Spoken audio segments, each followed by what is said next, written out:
Our guest today is Roberto Croci. Roberto has over 20 years of experience working for companies such as Microsoft and Google.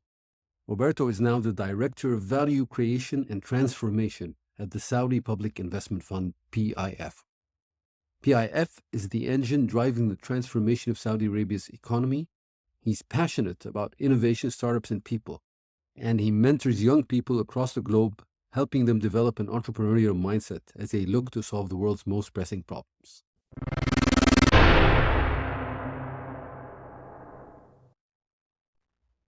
Welcome to the Startups Arabia podcast. My guest today is Roberto Croci, and Roberto is currently responsible for innovation and transformation in the PIF of Saudi Arabia.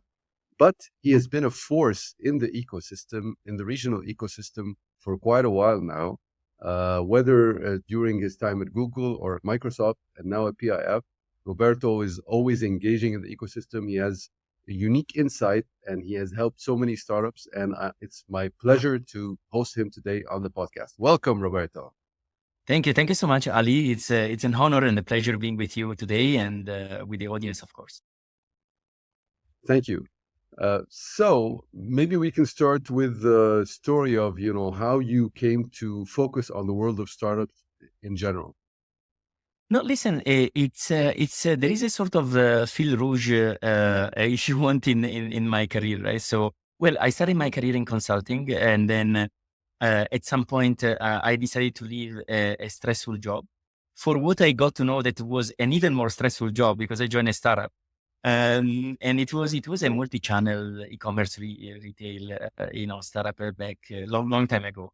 And but it was uh, super exciting, right? So I was in the founding team, and you end up doing everything, right? So and the how dynamic is the work? The amount of things you learn, and the amount of things you feel, and you learn, and you pivot, and you change, and the ups and downs and whatever. So got me very excited. And then I joined Google, and within Google acquired a company called DoubleClick back in 2008. I was in sort of that initial team, and that was like being in a startup, but within a company like Google that back in those days, 2009, was in a hyper growth sort of stage, right? So, but it was about building a new business from within, which was of effectively being like on a startup, in a startup within Google. And when I moved to Microsoft, so I was in charge to build the startup division in Middle East and Africa. And basically, it was again another startup within a large corporation, and it was about startups, right? And so I got to it, I guess, because one, I think I've been intentional in my career moves, right? So sometimes I privileged to do lateral moves other than vertical moves or going up the ranks. When I saw that it wouldn't get me closer to wherever I wanted to be, right? So and progressively getting closer to the startup ecosystem. The second thing is, having a sort of a portfolio career sort of mindset and approach. So taking chances as well to on the side to work with startups, to help startups. So, but it starts with your purpose as well, right? So for me, the real passion about startups started from very early in my childhood when my father had his own. He was an entrepreneur, right? So he had his own company. He learned in the street, if you can say. So he didn't. He was not lucky enough to finish his studies, but whatever he learned by doing it on the street, right? So, and he built his own company. So for me, even going in the car with him when I was a child, and then seeing it, him interacting with people, getting clients. He built a company around merchandising. So I was surrounded by gadgets, and then for me as a child, they became my toys, right? So I was excited about the caps, the balls, whatever he was using to put merchandising on it at that time. And but I saw also the attitude and the mindset of someone that is on his own. Basically, there is no playbook, right? There is no script. There is not someone telling you this is the job that you need to do and do it, right? So he's being there around with that mindset and that sort of freedom and autonomy, if you want, but you yourself being responsible to close deals, to get clients, to understand what to sell to clients and at what price, and how to manage the logistics and this and that, right? So I've been growing up in sort of that environment, and I always wanted to, my father was probably not never able to scale the business to a size that probably he wanted to, right? So I've always and those things that I wanted to help entrepreneurs as much as I could, because I see in each of them, I see also the spirit that my father had, because I grew up with that, in trying to build something themselves, in trying to get their business out, in trying to scale their business, right? So this really drives me. It connects back to who I am, and it connects back to where I'm coming from. So that's why it starts with that intent and that purpose. And yeah, I mean, I love how inspirational your father's life story is, and at the same time aspirational, because you saw the limits on growth. You know that you could help others succeed beyond, so to speak. And also Yeah. the advice to sometimes move laterally in your career to achieve a goal is really sound advice. A lot of people would not take that risk, but really this is what makes a difference and help you find the life path, that you want. So wonderful. So maybe I'll start the story from the last part of the story first, and then we can dig more deeply in the history. So tell me about the PIF. It's maybe the biggest sovereign fund in the world. But when you say you're in value creation and transformation, you're the director of value creation and transformation. What is the PIF? What is the strategy of the PIF, and how does it see value creation transformation? Yeah, look, PIS, the ambition is definitely to become the largest sovereign wealth fund in the world. So the ambition here is massive, and it basically follows what the Saudi 2030 vision is, which is basically building and differentiating and building an economy for the years to come in the kingdom. And sometimes it's about building new sectors from scratch, in the sense that it's not new sectors per se, but it's sectors that were not, uh, you know, um, uh, operating here in the country, in the economy. And so is about all of that, right? So yes, definitely, PIF is definitely an exciting sovereign wealth fund with a purpose and a mission that is about to serving their own country, right? So which is very inspiring, because when I look at Saudi today, is more than 70% of the population is below 35 years old. So it's a very young population. The kingdom and the country is living a period of intense transformation, right? So not only on the gender side, with women way more integrated into the social fabric, but also transformation across every single sector, talent, the building of the real estate and the giga projects that we've seen are part of the vision, right? So the country is really transforming, and what I see happening here is unprecedented, right? So is really the energy you feel in the people here, and the pride of serving for their country and being part of the transformation that they will impact the life and the wealth of their kids, for example, right? So, and then the direct impact they can have also across the region is just massive. It's just pure energy. So this is where the context starts from, right? So within that, of course, PIF, mission as a sovereign wealth fund, has been the main focus of the strategy has historically been the deployment of money, right? So investing into new companies and sectors, and whether it's in the MENA region, whether it's international, whether it's focused on real estate or the giga projects that we are all, admiring and seeing, what's next, and then how they will come to life. Um, Progressively, I would say there is an increased focus as well on what is value creation, right? Because at the end of the day, the deployment of money is not the end of the story. Actually, it's the start of the story, right? So, but then once you have deployed the money and you have enabled the company to set up and grow, then is how you can create more value with the company.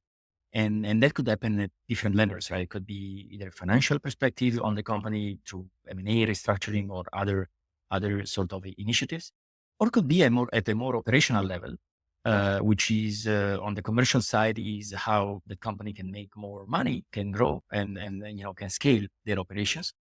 But it could be also any other operational lever, to be honest. So it could be how, you know, we can improve the supply chain. We've seen since COVID, we've seen how the whole supply chain globally probably has been suffering, and how there is a need to optimize supply chain differently, for example, and that's value creation. It could be on the talent people perspective, right? So, we are talking about this war of talent. We are talking about a lot of times in the region, we talk about there is a lack of talent. We talk about what talent do we need in the first place, and is there a sort of a capacity planning in terms of, are we skilling or reskilling talent in a way that is most useful or productive for the economy, right? So from a PI perspective, when you work across a relevant number of portfolio companies, how can we also enable, how can we build the next generation of leadership in the country? How can we build the next generation of CEOs? But also more easily, how can we enable, talent that find himself or herself stuck in a company that is in the portfolio to maybe find the next opportunity in another company within the portfolio. So retain, the talent and keep investing on uh, the talent, right? So this is another level of value creation. It could be many other things. It could be on the procurement side, on the contracting side. There are so many levers that can be activated. And then the real job there is to focus, right? So to really understand what's the right thing to do in a specific company, when it's the right timing to do that, and things that could really move the needle and create or maximize the value creation and the total shareholder returns, right? Whether you measure it in revenues, or EBITDA, or enterprise value. I mean, this could be details at this stage, but what impact you are going to create. The other interesting thing is about value creation usually goes deeper into a single portfolio company. But then there could be also a conversation around what synergies can be enabled across portfolio companies, right? So because at the end of the day, think about, I don't know, the first example that come to mind is circular economy. If you have a recycling company in your portfolio, you have other companies that could benefit from that. I mean, that's a no-brainer sort of synergy that can be activated and created, right? So um, and it starts by bringing people together and letting them spending more time together, right? So on how you would do that within a sovereign wealth fund for portfolio companies, how to enable synergies across. But this is a little bit about the PIF experience so far. I recently started, and what's the vision, the mission, how the strategy is shifting, and the focus of my role here, which is very exciting. I mean, we work across all the sectors under Mina, for example, and it's very exciting to see, how more value can be created from the investments that PIF did so far, and what more synergies can be also enabled with time. And asking about the overall strategy of PIF, do startups have a role in that strategy, or is it Uh, more about the enterprises that are part of PIF already? No, look, definitely they do have a role. So within every sector, I would say, if we talk at the highest level, within every sector, it's a good mix of mature companies with newly established companies. Mhm. Um, Maybe not all of these newly established companies are what we would refer to in the startup ecosystem as purely tech startups. But this is what happens within the investment vehicles. Then you also have the VC arm, right? So Sanabria, for example, is a VC that invests in early stage tech startups, and basically, so definitely is there is an interest there in sourcing and understanding where it makes sense to support early stage entrepreneurs in building the next wave of tech, enables the startups that will be part of the economy here as well. So definitely there is a tension, appetite, and interest also towards the startup ecosystem for sure. Even if, of course, if you look in the scale of PF and the numbers today, definitely the percentage uh, is focusing. The highest percentage is focusing on mature companies and what is Mega called well projects, established companies that are not necessarily tech startups. right? And is because I mean we see Saudi becoming more and more established in the startup ecosystem regionally, with not only with conferences like Leap, but also with a lot of incentives for startups to move there from other countries, things of that sort. as you said, Saudi is progressively becoming a relevant hub because one is attracting more startups. So one of the enabling factor of an ecosystem is the quantity, right? So definitely you need to have quantity and abundance in order to build a healthy funnel down the line, right? So Saudi is definitely attracting more startups into the kingdom in the ecosystem.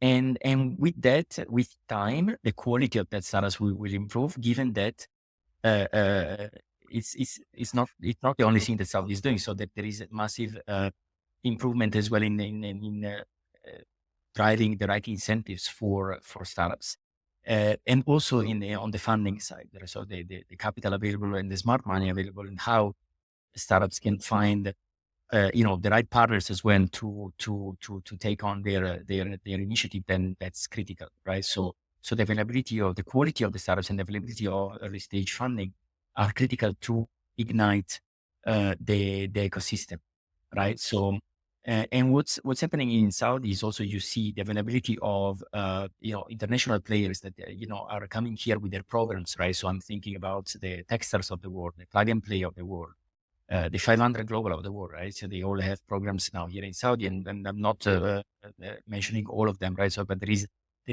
more and more as we speak, um, more of these players coming here, setting up a headquarters here, and building their own community, and this community integrates with each other. So it's all part of the startup ecosystem, right? So all of this is positive, and is contributing to develop the ecosystem here. Um, so, I mean, going back to your kind of trajectory, maybe you started having eyes on the region remotely starting 2010. You know, you had some roles in Google that were also overseeing this region, and then you actually moved here in 2015 to Dubai, to the region, I mean. And then you set up Microsoft for startups in the Middle East and Africa region. So you've had like the chance to really engage in the ecosystem gradually more and more. And you've been here for the last 8 years almost. How do you see the regional startups ecosystem and how it's progressed, and especially the Gulf region? Yeah, this is an amazing question, Ali. Look, as you said, yes, I've been involved in the region since a long time now, right? So, and I have to be honest, I fell in love with the region. So when I was at Google, I was overseeing an even larger region, which an emerging markets at the time was called emerging markets, was part of that. But instead of then setting up things, across that region and then moving on probably to the US, I decided, I asked it to be relocated to Dubai, to be more focused on emerging markets. I love the diversity of cultures in the region, the demographics of the region, right? So the hope with young population, where technology could have played a role to create more jobs, to give more opportunities, to really change the game and drive economies in a different direction, right? So all of that was exciting. So that's part of the reason why I decided then to move to this region and invest in my career and my life as well in this part of the world, because I really believe there is a huge potential here. So and with that, the ecosystem itself changed a lot, right? So when we talk about the startup ecosystem in the region, we are not talking about history, a long history, a long time ago, even if time flies and it feels like yesterday. But we are talking about a more recent history, to be very honest, right? So even the most influential VCs in the region, they trace back to probably no more than 10 years ago, right? So, and some of them are still at the second or third fund, so they don't have a track record as you would find in VCs in other parts, in more mature ecosystem. But that's also very interesting, because you've seen the trajectory of how, from a very nascent ecosystem, how things have been evolving and what have been the components that have been driving that evolution. It has been very interesting to me to observe how government, for example, in this part of the world, played a critical role and is playing a critical role in driving this ecosystem, right? So, and it starts from the appetite and the vision of shifting the whole economy from oil to knowledge based. And in this shift, the entrepreneurship acquires a significant uh, uh, position, also keeping in mind and keeping reminding that there has been historically a huge percentage of unemployment in the region. So on the policy agenda, it's not probably been a focus of job seeking rather than more how we can incentivize more job creation as well to drive this shift of the economy. So, Mhm. so entrepreneurship being very relevant, and government being involved in shaping, policies and regulations to make it easier and easier, year after year, for entrepreneurs to consider this region first as a hub. So why, as an entrepreneur, you would say, why would I set my startup in Dubai if and if, right? So uh, to to be top of mind for entrepreneurs and to have them consider that as a destination. So this I've seen changing dramatically, right? And we have seen it from the 100% foreign ownership, the bankruptcy law, all the visas that, for example, UAE has been leading the way in the region to issue to attract talent and to allow talent as well, especially you know the failure rate, right? So when we have early stage startups, we're still talking about 90% of those startups would fail. So how, as an entrepreneur, can you find an environment where you can tolerate that? So you mitigate a lot of the risk. Right. So the job and the whole environment that the government contributed to set in the region, starting from the UAE, probably as a leading country in the region, as a hub that configured as a regional hub first, and probably now an international or global hub. It's been massive. It's been impressive with the speed as well with which government has been executing.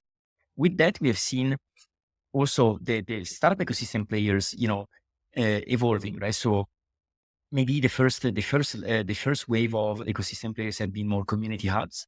So places where the first founders in the region could find other founders and just join together and share experiences towards more incubators. So having sort also of how we can help startups get to a product market fit, right? So how we can help founders or people that have ideas to build their business and prove the fact that there is a demand for it, there is a market for that, and then get the first customers, right? So, and then the accelerators, right? So accelerators that would take startups that have already proved that they have initial customers, or they don't know how to scale their business. So how to take them to the next level of. Towards today, we talk also about a lot of venture building startup studios. So how to identify needs that maybe corporations have, or needs that there could be business models that and how to have an in-house team that can de-risk a number of functions, like so the product development, the IT, the go-to-market, and so on and so forth. And then those startups incubated for a period of time while aiming them to walk on their legs after that time. So the evolution of this support in the region has been massive as well, right? So we see now that we have global players, of course, available in the region that have already been building their communities. We have players that are even differentiating probably by industry, right? So we have seen specific accelerators in certain industries or sectors, whether it's in the logistics side or whether it's in the travel, tourism, and hospitality side, and so on and so forth, or in the financial services side, for example. Um, this has been as well very very critical to the startup ecosystem, the evolution of the startup ecosystem in the region.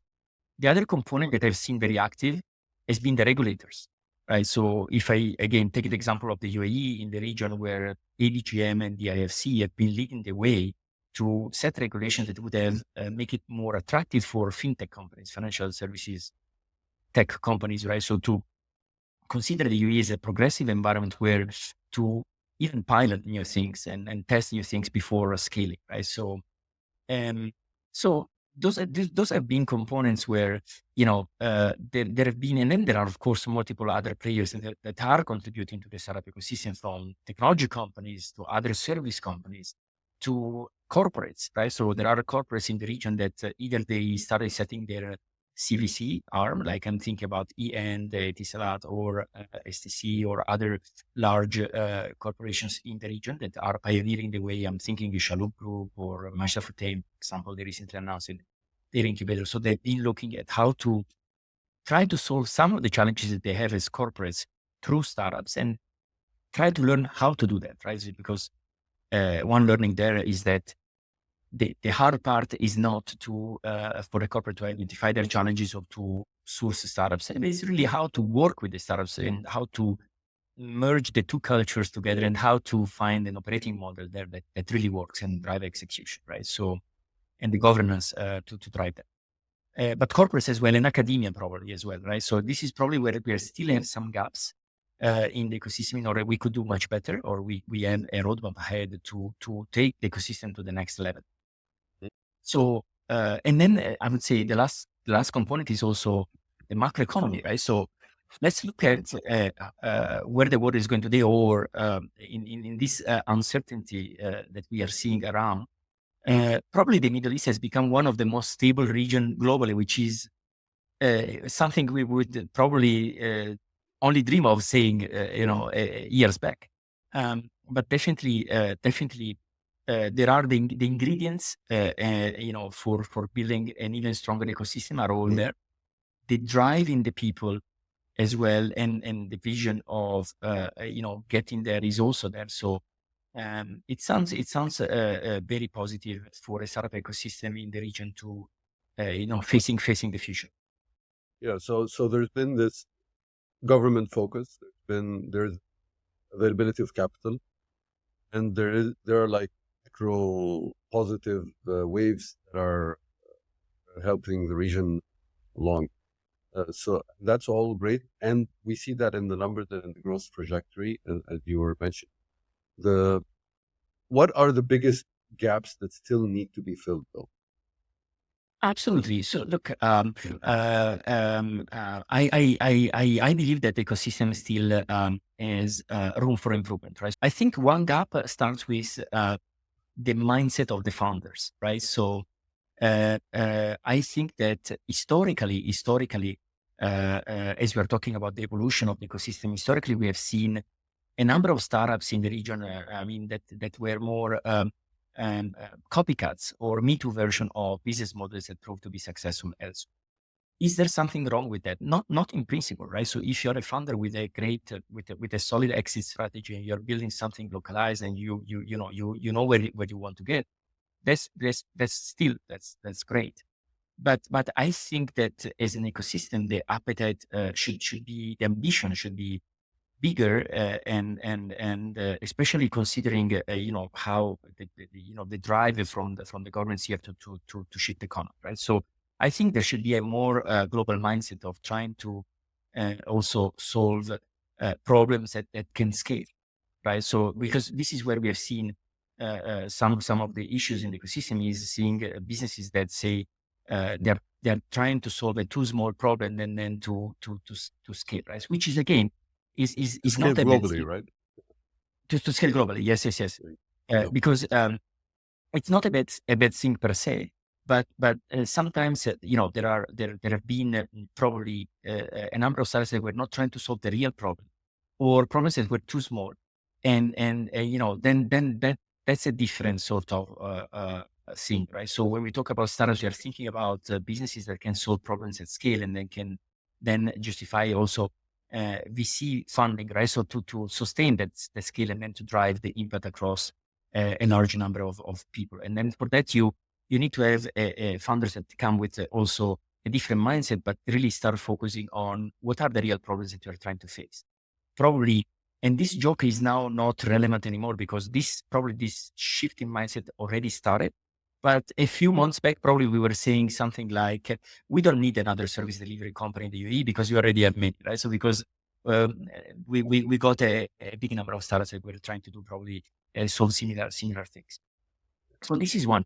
The other, but there are definitely others. So on the funding side, for example, I think that one is the government involvement with that should. I mean, there should be a government understanding where is the limit on where government can enable, funding, across the region and the ecosystem at a point where it stimulates also the private sector to start investing because they would feel that there is an incentive and a return for them as well, right? So probably there we are not yet where the ecosystem could be. Plus also attracting more also international and global capitals, right, as well to not only invest.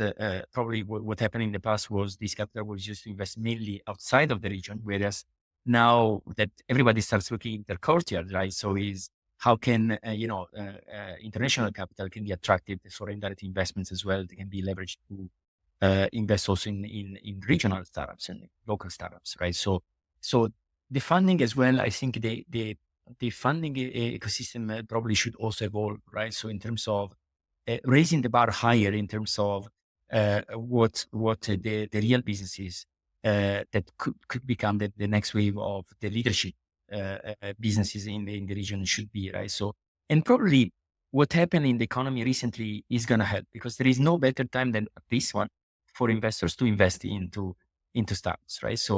Um, so I believe that, and probably the recent facts, what they did is they made the whole thing more rational. So we've seen for some time, a focus on growth at any cost, sometimes with really no reason and with no real tangible metrics on what's the value created or the impact left by those businesses, right? But the excitement of those markets then and that took on that direction. Whereas with the recent facts, we've seen that there is definitely been a shift towards more rational investment. So, and this is, I believe, this is positive, right? So we need more businesses. I start from the fact that we are, as a humanity, as a mankind, we are facing a lot of problems, whether it's on the healthcare side of things, whether it's on supply chain side of things, whether it's education side of things. There are so many sectors where we are in need of new solutions, of reimagining a number of experiences that we are going through, and so on and so forth. So if you look at that, and if you look at the rationalization of the markets and the consolidation of the markets, and how the focus is more on profitability now and sustainability of businesses and resilience of businesses, I only think that this is a positive shift that is happening, because it will return us with the next wave of companies that will be, driving a lot of impact for stronger companies. Yes, absolutely. But this is still, I believe, this is still a gap in the ecosystem where I would love and I would envision that VCs themselves will step up and will also raise the bar in terms of what companies they're going to invest with. Probably they will factor in also some sustainability metrics on, which type of businesses is they're going to invest in: sustainable businesses, resilient businesses, businesses that are returning back also to society, right? So probably we will see more of that happening. Um, and on the academia side, I think also a lot can be done more in the region, in the regional ecosystem, when it comes to research and development, which is a gateway as well to entrepreneurship, right? So some projects in research and development will kept as research and development within universities, but some other projects will find more business applications, more viable, exits into the industry, right? So we don't have much of that in the region yet. It starts with education. It starts with the education institution. So probably trying to attract people from the region that have great experiences as PhD, and then come back and give back and build the next wave of PhDs in the region, and keep the bar very high. Yep. Is a long-term plan, but it's something that is probably largely missing in the region. But it's a necessary investment, I believe, longer term, to evolve the ecosystem, to take the ecosystem to a level where there is more participation and more collaboration across private and public sector and academia as well. Yeah, I agree with everything you said so much. And when we look at other ecosystems and how they evolve, like the Chinese ecosystem, at the beginning, it was all copycat kind of things. Google, okay, we'll have Baidu, Twitter will have Weibo, etc. But now, with the technical skills and developing the R&D and all these things, they are now taking the lead with something like TikTok, for example, and social networking globally. Shein and Pinduoduo has nothing similar to it anywhere in the world.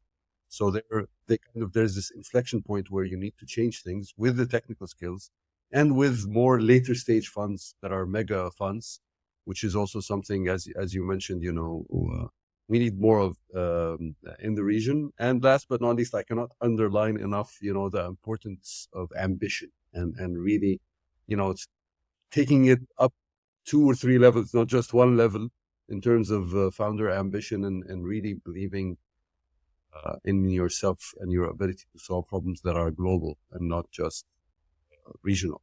So yeah, I mean that's a great summary of of also what can still be done in the ecosystem despite all the great things that have already been done. And if Uh, you allow me, Ali, one thing more I would sure. mention, because I personally believe is very important, is also uh, how the ecosystem would define the success, right? So what Mm, success would look like for the ecosystem. So one thing that bothers me is that sometimes, or most of the times, still we see across the ecosystem at different levels more vanity metrics, right? So in terms of, we set this hub and we got 100 startups, but what does that mean? So don't get me wrong, it's important. We said one enabling factor for an ecosystem is abundance, right? So if we drive quantity, that's contributing to build an ecosystem is an essential part to enable the ecosystem.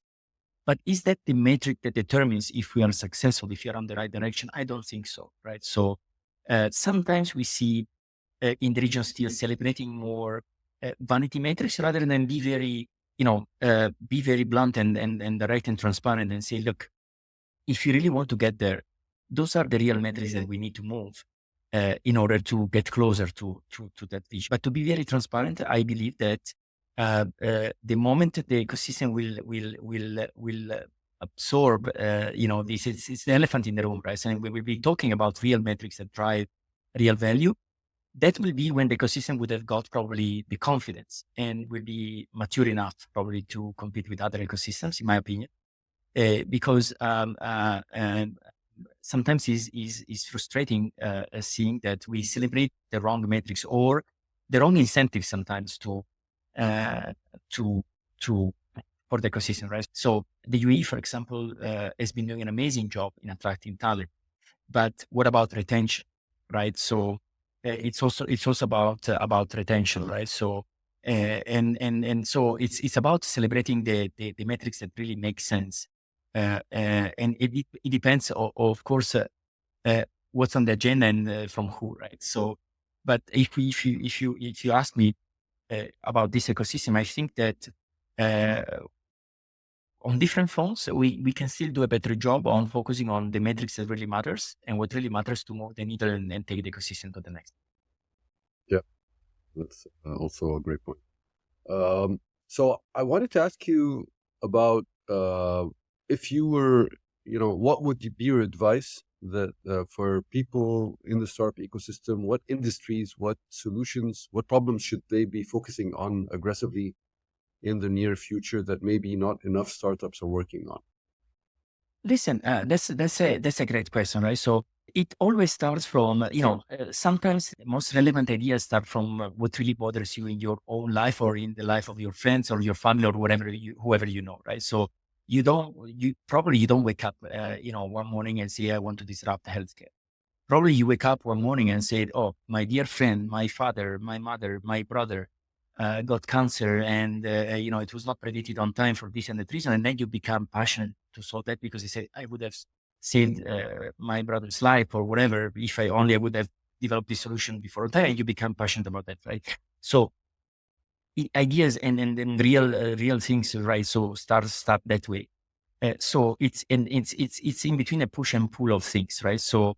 Um, that said, I believe that whatever we are assisting in the world today, right? So uh, some people say that there are a lot of threats. I always try to look at threats as opportunities, right? So look whatever happened with COVID across many different industries, like healthcare is a clear one, right? So how the development of technology can help accelerate the prediction of diseases, the diagnosis of certain diseases, how technology can be leveraged at scale to support on all of that on the decision making process for doctors, for example, right? So and that's where I believe that there is still a huge gap and a lot of stuff that can be done to and the impact would be for all of us, right? So uh, sometimes it's disappointing when we talk about health tech and we see, a lot of startups are trying to solve for, connecting doctors and patients with insurance or, but that's fine. But I believe that where technology can really make a difference is in the real hardcore of what we need as human beings in terms of um, preventing or diagnosing certain diseases, and leveraging technology for the wealth of data that we can have access to try and help or assist in that, right? So healthcare, I believe, is a sector that, to me, will go probably through a transformation, as we have seen in the recent years in financial services. Another one that I'm passionate about personally is education. Right. So we have seen, especially with new technologies, we have already seen it, right? So with this ChatGPT and a lot of the educational institutions that, are saying, wait a second. We cannot really use that here, right? It's not because even students are even cheating to try to give certain answers. But the big question is, in the context of the new world, of the world where we are living in, and in the context of an education system that was set in a very different time with a very different needs. So what is it we should reimagine? What is that would really, make our life easier? What is that would be really relevant for us, for our kids, well, and, for all of us actually, as lifelong, education, and, what the experience should be. So I believe that education is one of the sectors where there is still a huge amount of reimagination needed in order to, to solve real problems that you are facing there.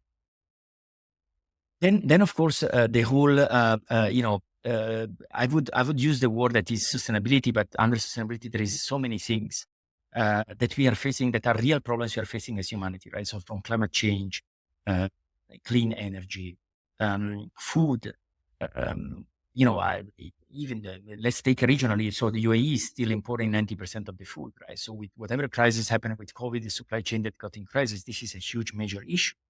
But also food security, right? So with all this distraction and uncertainty, having real solutions for food security are definitely a priority. Water and carbon, of course, right? So uh, there are so many things under the umbrella of sustainability, which it's too broad, right? So we always need to be very specific, and it takes time.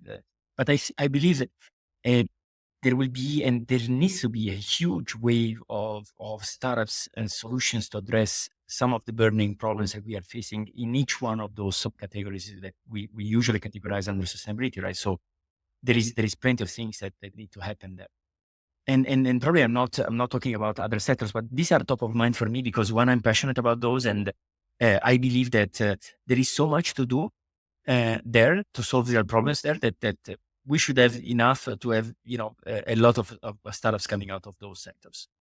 Yeah, it's interesting that almost it's like we've targeted more the high level needs, but the real basic needs of healthcare, education, sustainability, these really require some revolutionary solutions, and there's a big need for that. So, I mean, speaking of like looking forward, you're also a member of Capital Club Dubai and the London Technology Club. You're the head of Dubai for it. Do you make angel investments? And if yes, how do you evaluate these investments? How do you think about an investment? Yep. Yeah. Yes, that's a great question. I'm very passionate about. Yes. I'm doing angel investments. So for me, when we talk about angel investments, you're really talking about early stage entrepreneurs, early stage founders. Sometimes he's first time founders, first time entrepreneurs. So I'm passionate about it for all the reasons that I shared with you before, back to my history, my background, right? But how do you evaluate that? So listen, in my experience, when we talk about angel investing, is mainly about the people, the team, the fund. Uh, you know, um, uh, Sometimes the founder you have in front of you might have the wrong product, but you bet on the person that, that person can, if that person has the drive, if that person is really falling in love with a problem and there's the drive, and is a person that can also make the hard calls, right? So, and pivot.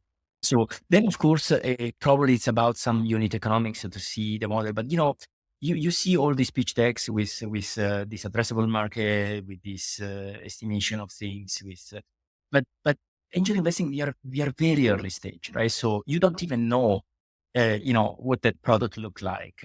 What you still need, you have an idea of solving a problem that maybe in the journey you understand that it's not a real problem, and you go deeper into, and you go 2, 3, 4, 5, whatever layers to the root cause of, and then you maybe pivot, or you maybe decided to make different decisions, right? So when when you're at that stage, I would say it's a real bet on the person or people in front of you, and their how much they really go and fall in love into the problem. And probably it doesn't even make sense to go that deep into a financial analysis at that stage, right? So it's mainly who is in front of you, what's the story, what's the reason why, what's the problem he's trying to solve, what's the commitment this person has, would you work with this person, right? So would you believe this person has the drive and the the morale and the characteristics to take this thing forward and to pivot and to make the changes and to survive the ups and downs of the journey. Exactly. So how can you evaluate, since the founder is so core in the early stage investing phase, how can you evaluate the founder or founders from a pitch deck? It seems difficult. Yeah. To me, to me, the 3 5 minutes pitch deck, it's not it's a hook, right? So is oh yeah, I might like that. I want to know more, but is to me is spending time is spending time with the founder, right? So is you're really spending the time to understand the person 360 degrees, the persons that are in front of you, and who is in front of you. So sort of. So, but it takes definitely to me, it takes more than just a pitch deck to, Yeah. yeah, So I like, what you said, like a pitch deck is the hook. It's just a way to get you to sit with them. That's, you have to find a way, whether it's the market, the solution, something in the pitch to make that happen, so to speak. yeah, yeah. Great. So, doing a little research, I saw that you climbed K2, the world's second tallest summit. So, reflecting back on that, what are the lessons you take away from that experience, and how do they apply, like, to your business life? No, listen, it's the lesson learned is that one is that sometimes it's a sprint, sometimes it's a marathon, right? So you need to really understand um, where you're at and what game you're playing, right? So and you're not alone in the game, right? So you know what resources you can count on. So you need to be self-aware. So let me say that is those experiences like hiking and is those experiences are humbling because it forces you to become self-aware of where are you at in the journey? What are the gaps and what are your blind spots as much as you can, right? So and trying also to get feedback from people. So becoming self-aware of who you are is a starting point. Is a starting point. The other humbling lesson is that there is nothing wrong in not having all the answers to certain things, right? So as long as you have an attitude where it's always about learning, right? So from a journey that was too hard from you and you learn you should train differently, or whatever it is, but is accepting that especially in the world today at the complexity that we see around and the pace of things and how certain things are going that fast and say, oh, yesterday I got trained on something and today is already obsolete, right? So something like that, right? So learning how to be comfortable, not having all the answers is key, right? So because that's not the point.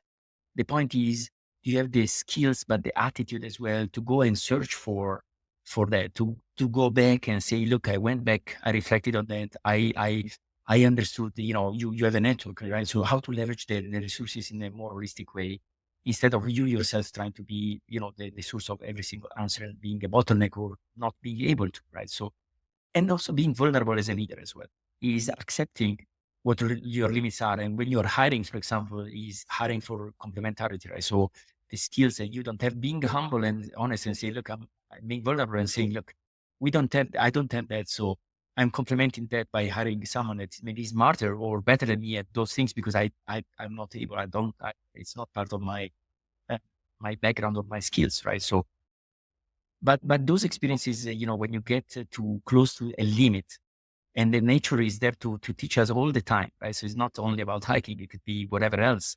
But when you get close to the limit, you understand, that at the end of the day, we are all human beings, and there is nothing wrong in being vulnerable, as long as, of course, you have the attitude to drive things, right? So you are humble but hungry at the same time, and you understand people and you put people together with an agenda, the purpose, right? So in the right way. But but in today's world of uncertainty and complexity, I believe experiences like that, and again, it doesn't have to be that one, but get you closer to understanding more about us as human beings, what keeps us together as human beings, you know, and making time as well to reflect about yourself. A lot of people, get into this routine and, of the quarters of the day to day, right? So, uh, but one thing I also understood is you yourself, you only define how cheap is your time, right? So, and because it's one of the few variables that is in your control, right? You decide who you spend time with, what you spend, how you spend your time doing what, right? So to me, that is one of the other key lessons learned is you only decide how cheap is your time and what you spend your time doing, and you can only make time for yourself. It's nobody is coming to you and say, "Hey, Ali, please make some time for yourself," and just take the time and go. And no, you need to make time for yourself to disconnect, to recharge, to become self-aware, to get feedback, right? So and absorb the feedback you got, and then distill and find action out of that, right? So y- nobody will ever give you that time, right? So uh, and then how you decide to spend your time will also determine, in my opinion, also who you are, right? So those things, when once you are close to the limit with nature, or you are at that height, or wherever else you might be. I recently learned of a story of a guy who did this sailing for 40 something days, right, around the world. And I guess he also learned a lot about in that extreme experience. You get to the extreme and you get closer to that. But you don't need to get to the extreme, or you don't need to get to a limit to understand that, right? Or to get to understand these lessons, right? So of course, in those situations, what it happens, it accelerates, or you really face yourself against something that it becomes more clear, probably. But you can definitely, by self meditating, by whatever, the different people would have different ways of getting to those sort of answers. But I believe the lessons that I learned, the ones that I share, are probably the most relevant for me, that helped me a lot in the next course of my career. So let me move to the final part of the interview with the quick fire questions, where I ask a quick question and you can give me your answer. The first one is, what books do you like to recommend to other book or books? Look, I have a lot of books. I love reading. One book is from Clayton Christensen. Is How Would You Measure Your Life? Mhm. Because it makes me think a lot, right? So there was this study from Harvard Business School where they analyzed the reasons why the main regrets that people have when they're about to die. And if you look at those regrets, is the first one is I wish I wouldn't have lived someone else's life. And the other four are mainly about the social dimension, relationships, right? So I wish I wouldn't have worked that hard. I wish I would have spent more time with my family, and so on and so forth. So relationships are key, right? So and makes us better human beings. So this book for me is a great source of inspiration. And then I have a book from Joe Foster, because I have the luck of know him. He's the founder of Reebok, and he gave me his book, which is The Shoemaker. I mean, there is another very famous book in the startup world, which is The Shoe Dog from Phil Knight, who is the Yep, founder of yep. Nike. Nike. And it's interesting, right? So but this one I feel it more closer to me, because I met uh, I know him. I know Joe Foster Hmm. well, and so he also shared some of the stories that are written in the book. So whenever you meet the person, it becomes also more personal, right? So, but there are so many books around, people that build their businesses, right? So it's always interesting to dive into their story, what triggered, how they started, how they became successful, how they scaled the business. So I'm very passionate about reading those stories as well. So, second question: how do you unwind and how do you stay energized? I am a self-energizing person from the very morning. I'm a very early morning person. So from the very early morning, I try to. It's a mindset. It's a mindset. I think it's the way I look at things, right? So I try to make things as exciting for me as possible, uh, even if it's not required that they should be, right? So no matter what, right? So I try to make the situation as exciting for me as possible, or I try to build situation for myself where it becomes exciting for me, right? So, for example, if you assign me a job and maybe it's boring, I would try to stretch it or build it into an ambition that becomes exciting for me. So that gives me the energy to say, oh, if I do that, but I think it's more a mindset, right? So trying to do things where you constantly learn but the mindset is also not giving it for granted, right? So not accepting the status quo or giving it for granted. So the mindset is, how can I make this something that I really enjoy doing? Because at the end of the day, I might be a lazy person, right? So if I see that someone is better than me at doing things, I would try to make everything that that person will do that, but build on top of each other. Right? So, but for the things that I'm responsible for, I get the energy from imagining that situation being very exciting for me, but also then of course is the purpose of that situation, right? So, if you know that by doing that thing you are going to impact to make a certain impact, then of course the energy drives for that, right? So, as we said before about why being in Saudis, because this country is changing, the transformation happening, and being part of that is self-energizing, right? So, it's a mix of those things. Yeah, mindset and purpose. Yeah, mindset and So, purpose. who do you think we should have as a guest on the podcast, especially from the UAE and Saudi Arabia? Oh, wow. I know a lot of people, so and I'm connected with a lot of people that are exciting people, right? So, um, I think we should have, sometimes, you know what? Sometimes we in the media we always celebrate startups, for example, when there is a round of funding, right? So, but I would love to see more stories of founders that really, what did they do? What did the achievements, right? So the impact that they are making. That makes so. This is a general consideration. Who, who we shall invite to the podcast next time. So, well, I mean, the first person that comes to mind is I don't want to give one name though, one name Yeah, only like because just a few names that come to mind. I'm sure you'll forget many. Just the ones uh, that occur to you. no, look, there are so many female founders that are doing such an unbelievably amazing job in our region.